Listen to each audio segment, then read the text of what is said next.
Exactly. To your point, I think the only certainty is what's in front of us and what we know today.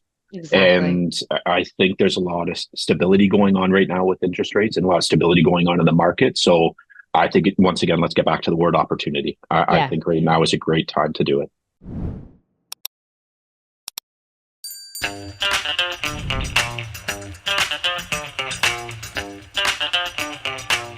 Welcome to Real Stories in Real Estate with your host, Denise Laframboise. Real people sharing real stories about their adventures in real estate. Welcome to Real Stories in Real Estate. I'm your host today, Nicolee Evans from Laframboisemortgage.ca, and today I'm joined with Ian Gibson. Ian's a realtor here in Durham region. How many years have you been in the business, Ian? Great question, Nicolee. 20 years this year. You don't look old enough to be doing this for 20 years, Ian. You started in diapers, I guess. I definitely did. Yeah, I rode my Yeah. bike to the first appointment I had. Yeah, Perfect. Yeah. Tricycled up. That's yeah, amazing. And I'm sure on a long career in real estate, you've seen a lot of different changes and ups and downs and all the markets at this point in time. yeah. I think this will be the fourth market that I've ended up seeing the ups and downs and the ins and outs of it all. But yeah, we stick with it, battle through. Yeah, yeah. I Hmm. think that like a lot of people don't stick around in real estate for that long. Like what's kept you in real estate, Ian? You just love it? Yeah, I guess I just love it. Great group of clientele that have kept me into it, and past clients, referrals. Yeah, it's just the love of the business, to be honest with you. Love Yeah. helping people out. And like the same for us. We really like what we do and like making that difference in people's lives. And I've said to you a Mhm. few times that all of the clients that we've worked on together, they're really great clients for a number of reasons. And Mhm. a lot of it is the personality. I find that your personality shines through in all interactions that we have together.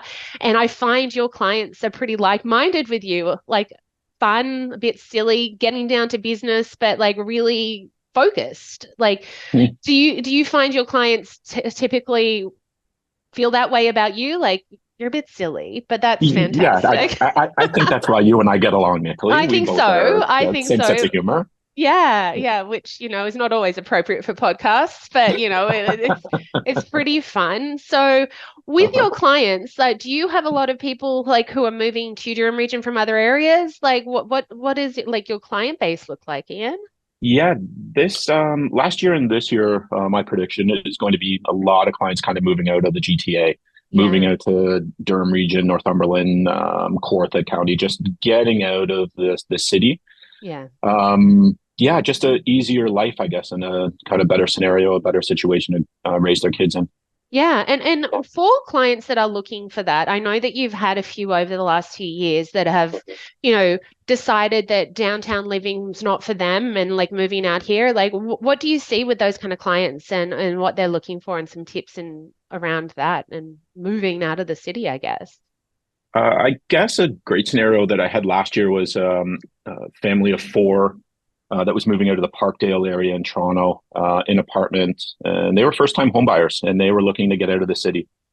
Different circumstances for work, also just ease of life. One of their daughters was kind of being bullied or whatever at Oh, school, so they were just it was time for them to get out, and they were looking at the rural property a little east of Durham. yeah. They were actually going through this for about 2 years. Wow, that's a long Um, time to be like looking, a long yeah, time. Yeah. yeah, they were referred to me through a mutual friend, and it started off, and she explained it to me that her friend was going through a lot of frustration points, missing out on offers, missing out on deals, getting to a point of home inspections where the house and discovery points were just obscene of why it even got that far, unfortunately. Yeah. So they were frustrated. So we had a couple of conversations about that. I took them out a couple of times, showed them a place that was a little bit outside their scope of what they were looking for.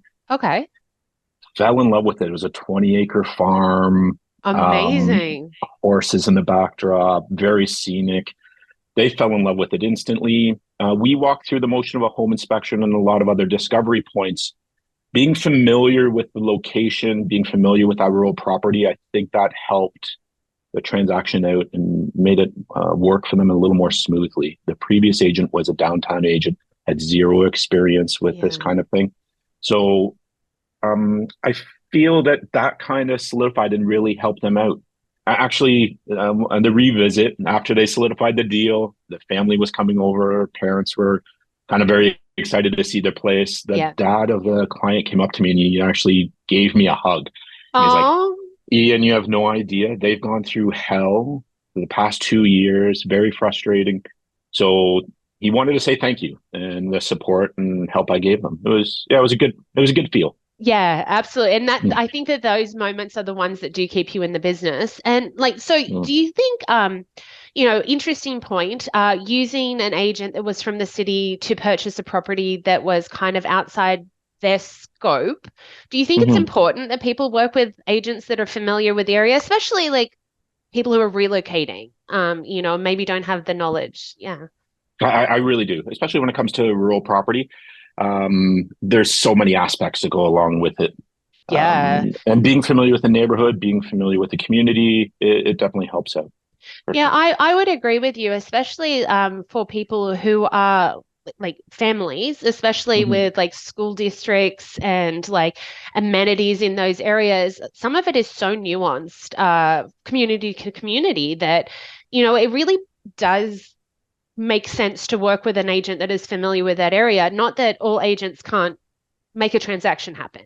I think that it is really important when you're looking to uproot your family that you rely on the knowledge of someone who really hears you as to what you want and need. Because I think that correct me if I'm wrong, but when you're working with clients, sometimes they have this list of things and it's like number of bedrooms, like 2-car garage, this many bathrooms, but it's kind of the more intangibles of the real estate experience that kind of really do help, especially with a rural property. Like, what are some of the things with a rural property that people should kind of be on the lookout for if they're like beyond working with a local realtor? Like, is there anything that kind of like red flags or you should know this about a rural property? It's educating them on the septic, the well, different aspects of the surrounding neighbors, different farms, cattle, chickens, not like there's a lot of different aspects, I guess, that go with it, and the community. Water table is another example. But to your point, it's the buyers come out with a certain list of their wants, and then it's really listening to them and going through those discovery points of finding out what they need. And educating them, to be honest with you. That's the best part.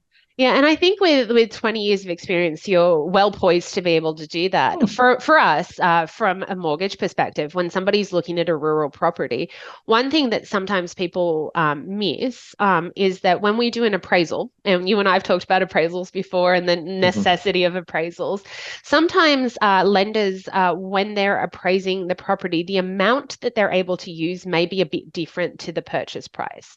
Often appraisals are only the house plus the first 10 acres. So if someone's looking at a 20-acre property, for example, the appraisal will come in lower because it's not based on those extra 10 acres that the appraisal is not covering. So people sometimes making sure your clients know that it's really important that the appraisal may come in lighter than they're expecting, and what that looks like in terms of a financing perspective.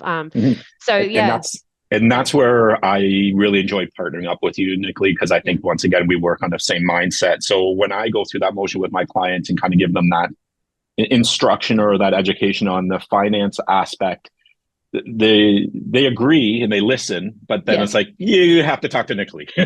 Well, I often find, one of the reasons we enjoy working with you as well, Ian, is the full team perspective. Like, we're working together towards a goal for our clients, and financing can be a lot drier. Like, at the end of the day, I can only work in with certain parameters with incomes and, getting all the information on the income, and I throw it back to you for the wants and needs. Like, here's the budget. But I do enjoy always working with someone who can appreciate a budget and understand the different steps and stages through that. With that in mind, I always, the budgets that people have, especially moving out from the city, like, people are often surprised how much further their money can go out here. Like I know that Durham region in particular is kind of catching up in terms of the values that they're seeing from the city, but I do think that it is a great opportunity for people to move out. Like I know you're a Durham guy, like born and raised. I obviously wasn't born in the country, but I grew up in Toronto and then moving out. I remember when I was the first time we were purchasing, and it was just like we decided we wanted to go east, and then I was like, we got to Scarborough, we're like, still can't afford anything. We got to Ajax, we're like, not quite affording that. No, Pickering I couldn't afford that. Ajax was too busy, and then like I made a mistake and used an agent. Like, wasn't a mistake, but my agent I used was my friend's mum, who was around me, and like it was fine in the end, but I've seen the value of working with an agent locally. I think that you just have more perspective on those micro pockets, because like even if you look at Toronto as a whole, like the change in neighborhoods is pretty quick and then Durham is the same. I find that it's becoming more and more like that. Agreed. You know. Now, when you were moving out this way, can I ask you, did you find that you were not necessarily price point? It's obviously the biggest one, affordability, but were you kind of nervous about, I'm going to lose the shops, I'm going to lose the closeness, the transit, like everything that you were familiar with in that core? 100%. You know, but then when you came out here, how was it? It wasn't bad. Like, keep in mind, it was quite a few years ago that I moved out here. And like, you know, I think that the acceleration in the access to those amenities has happened really quickly here. Like even where I am in Brooklyn, I remember when like Uber Eats and things first came out, that at first we didn't have Uber Eats. And I was like, oh my God, we don't even have Uber Eats, which wasn't something that I was familiar with or used to at that point. But it was just like there were certain barriers that like I could, at one point I could order like this particular restaurant that I really liked to the library in Brooklyn, but they wouldn't deliver to my house, even though my house technically was closer to the restaurant. But I found that like even through the pandemic and like the more things going online, the ease of services, it's really changed a lot in Durham region. And I think people moving out this way should know that, like, we're not the boonies as much anymore than we used to be, you know? Agreed. And that's where the assistance of that local agent, someone that's really familiar with the community and those amenities that you once had downtown, you got to realize that they're out here as well. The mom and pop shops, those really unique coffee shops, or the yoga studios that are just right around the corner, walking distance from a neighborhood that you're going to fall in love with. Yeah. That's the benefit of using a local agent. I agree with you. You know, we love supporting local. And, you know, the more you do that and the more you get to know your neighborhood, the more you can help clients in that situation. I was like, I almost had a visitor there. You can help clients in that situation to really be that way. So what's your favorite client to work with? Is it a first time buyer? Is it like a move up buyer? Is it someone relocating, or you're like, take one and all? Good one. That's a really good question. Like-minded, to be honest with you. I think you and I do the similar type of business, and our clientele are very similar. So it's an emotional purchase. To be honest with you. So all clients, majority that I work with, are the same concept, or the same idea that they're looking for instruction, they're looking to be educated, they're looking for a trustworthy individual that's taking care of them, and not necessarily, it's just not a transaction. You know, I'm glad that you said that word, Ian, because I was talking to a mutual client of ours the other day, and that was exactly how I described you, is that you as a real estate agent are not transactional, you're relationship building. Like I know that having worked with you for a while now, I know that you have clients who you work with for a long time. You're not just looking to like take a client, put them in a house and move on. I think that, and that's really important because it is so emotional this is the biggest purchase anyone's going to make in their life. And I think that it's really important to have a team around you when you've decided to make that purchase or sale that really listens to you and gets to know you, so that it is those intangibles that they're going to get you in that transaction that some other realtors maybe aren't able to do. They Yeah. don't have 20 years since they were in diapers in the industry like you do. Yeah. Yeah. Agreed. Agreed. Thank you. Yeah, well, you're welcome. As I said, I always enjoy working with you and working with someone who works towards that goal. What are you seeing for 2025, Ian? What are you thinking is happening in the market this year? Like if you had a crystal ball right now. Wow. I love know, this question. on the This is spot. great. Did you ever? Last year was a little different. I think we've spoken about this previously, how everyone was just trying to get past or trying to get an understanding what's going on in the market.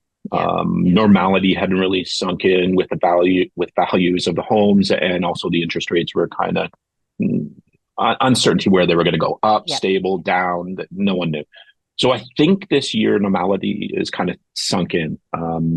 We're hitting that interest rate where you and I can kind of agree with. I think we're kind of going to balance out here. We might get some movement up and down a little bit. But I think everyone that was sitting and waiting last year, they're eager to move. Yeah. They're eager to buy something different. They're transition into that bigger home, downsize. Yeah. I think it's pent up interest or pent up excitement, I guess, to make that real estate transaction. So I think this is going to be a amazing year. Great opportunity for a lot of people getting in the market. I think interest rates coming down. I think values of homes are coming down. Yeah. The condo market is really great right now for first-time home buyers. So I think it's going to be a great year. I think so as well, Ian. I agree with you. And I think that the key word for that is opportunity. I think that we've got a lot of opportunity in 2025 for people to make some moves. Interest rates, I think, are kind of sitting where they are. The movement that we're seeing is up and down. But I think that anyone who's looking to time the market and find that sweet spot, I think that it's soon. I often tell people that they should purchase when they're comfortable and when they're qualified. If you are qualified to make a purchase for a certain amount, maybe you'll be qualified for a bit more if rates come down, but so will everyone. So I think that, timing the market is tricky. Even if you look at the predictions with the interest rates and the overnight rate from the Bank of Canada, the chief economists across Canada's major banks aren't agreeing. They all agree that it's going to come down, but by how much? None of them are the same. So if these people who are paid the big bucks to be able to make these predictions, and this is their main job as chief economists, can't really agree, as a general consumer, at the end of the day, you're not going to be able to time the market any better than them. Maybe you can, that would be fantastic if you have a crystal ball that works. But at the end of the day, if you find something you like, it's in your budget, and you feel that this is the right, that if you make this move now, maybe I'll find something better, or I'll get a lower interest in the future. Maybe not. And you don't want to live with that regret as well, I think. Exactly. To your point, I think the only certainty is what's in front of us and what we know today. Exactly. And I think there's a lot of stability going on right now with interest rates and a lot of stability going on in the market. So I think, once again, let's get back to the word opportunity. I think right now is a great time to do it. Yeah, I agree. On that, Ian, where could we find you if we were looking for you and wanted to make a move out here? What's your socials and stuff like that? Wow, great question. So website, iangibson.ca, iangibson.remax. And always reach out. Individuals that are watching you, Nicolee, can always ask for the. You can ask me. I know where to find him, do. and we'll make sure that we have all of his information linked in this episode. So thank you so much, Ian, for joining me today for Real Stories in Real Estate. You can find the podcast anywhere you find podcasts, and look forward to the next one. Thanks so much, Ian. Thanks, Nicolee. Cheers.